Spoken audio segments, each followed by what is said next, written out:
Le collectif pour un peuple uni a fait une sortie médiatique pour tirer à boulet rouge sur toutes les sphères de la vie nationale. Parution du jour en parle dans leur colonne. Autre sujet à lire dans la presse écrite de ce jeudi, la réélection au Niger de Mahamadou Issoufou. C'est la revue de presse de Sibidi Issa Lankwande.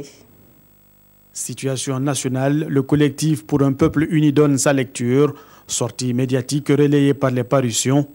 Le collectif n'est pas du tout content des décisions et des actions de l'exécutif pour répondre aux aspirations du peuple burkinabé, écrit le pays, au point de menacer de demander le départ du Premier ministre Paul Kabatieba si ce dernier ne se ressaisit pas.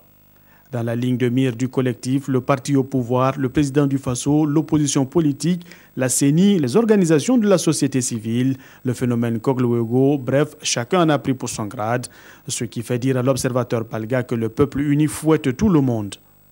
Pour le CPPU, de nombreux éléments ont favorisé l'installation d'un chaos dans un pays déjà fragilisé au plan sécuritaire et un peuple se croyant au-dessus de tout.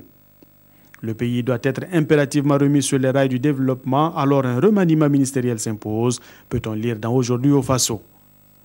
Réélection de Mahamadou Issoufou au Niger avec 92% des suffrages, un score digne du Moyen-Âge, s'exclame le soir. Bien qu'opposé à lui-même, son supposé challenger étant malade, ce score au relance soviétique, note le journal, relève d'une autre époque, puisque les quelques fois où l'on pouvait voir de tels scores aussi cinglants que démentiels, c'était bien lors des élections dans lesquelles participaient certains pères fondateurs des États africains. Qu'à cela ne tienne, le choix de se donner un score aussi fleuve devrait être moins problématique pour Mahamadou Issoufou, plutôt que de se légitimer auprès de sa population. L'opposition, quant à elle, balaie toute idée de reconnaissance de ce nouveau mandat, d'où, selon Aujourd'hui au Faso, la main de raison du président qui se dit prêt à mettre en place un gouvernement d'union nationale. Mais la COPA ne l'entend pas de cette oreille, pointe l'observateur Palga.